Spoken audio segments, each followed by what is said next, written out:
নগাঁও লোকসভা সমষ্টিত নিজ দলৰ প্ৰাৰ্থী সুৰেশ বৰাৰ সমৰ্থনত প্ৰচাৰ অভিযান জোৰদাৰ কৰি তুলিছে বিজেপিয়ে।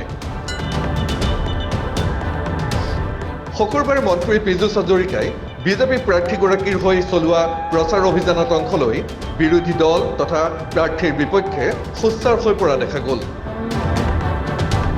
মন্ত্ৰীগৰাকীৰ মতে অসমত নগাঁওকে ধৰি বিজেপিয়ে 13খন আসন লাভ কৰিব। কিন্তু মই এটা কথা দৃঢ়ভাৱে বিশ্বাসী, এইবিলাক কথা আমাৰ কাৰণে একো গুৰুত্বপূৰ্ণ নহয়। ডিব্ৰুগড়ত আমি 4 লাখ ভোটৰ ব্যৱধানত জিকিম, তেজপুৰত আমি 3.5 লাখ ভোটৰ ব্যৱধানত জিকিম। আমাৰ কাৰণে বিজেপিৰ কাৰণে এইবিলাক চিন্তনীয় কথা নহয়। আপ খেলক নেখেলক, কংগ্ৰেছ খেলক, কোনোবা AJP খেলক, কোনোবা ৰাইজৰ দল খেলক, আমাৰ কাৰণে কোনো টেনশ্যনৰ কথাই নাই। আমি গোটেইকেইটা সমষ্টিত জিকিম।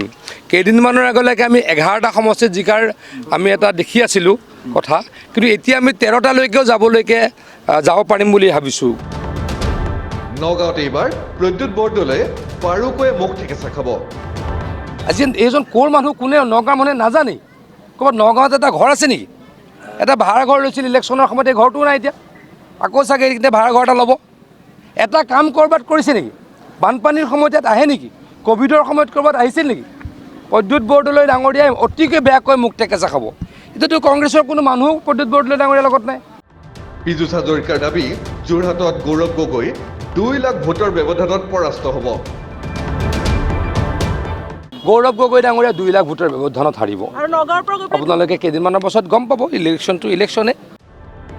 আনহাতে ৰকিবুল হুছেইনে বদৰুদ্দিন আজমলৰ লগত সম্পৰ্ক বেয়া হোৱাৰ বাবেহে নিৰ্বাচন খেলিবলৈ ধুবুৰীলৈ গৈছে বুলিও কটাক্ষ মন্ত্ৰীগৰাকীৰ। মাৰ্ঘেৰিটাৰ মানুহ ৰজাৰ নিচিনা থাকে, চাহাবৰ নিচিনা থাকে, নগাঁও গুৱাহাটীত থাকে। নগাঁৱলৈকে ৰকিবুল হুছেইন ডাঙৰীয়াই মাতি লৈ আহিলে, কিবাকৈ জিকিলে। এইবাৰ ৰকিবুল হুছেইন ডাঙৰীয়াও নাই তেখেতৰ লগত, আৰু কোনো নাই। এতিয়ালৈকে মই শুনিছোঁ এজনো MLA লগ পোৱা নাই।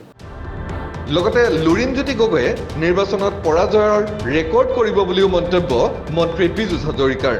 লুৰিণজ্যোতি গগৈ ডাঙৰীয়াই একেৰাহে ইলেকশ্যন হাৰি ইলেকশ্যন হাৰাৰ ৰেকৰ্ড গঢ়িব, আৰু তেওঁ কেৰিয়াৰটো ভগৱানে নকৰক, কেৰিয়াৰটো কিন্তু নষ্ট হোৱাৰ ফালে গতি কৰিছে। মুঠতে কাইলৈ নিৰ্বাচন আয়োগে অনাগত লোকসভা নিৰ্বাচনৰ দিন ঘোষণা কৰাৰ পূৰ্বেই যেন গৰম হৈ পৰিছে ৰাজ্যৰ নিৰ্বাচনী বতাহ। Bureau report, মিৰৰ of Assam.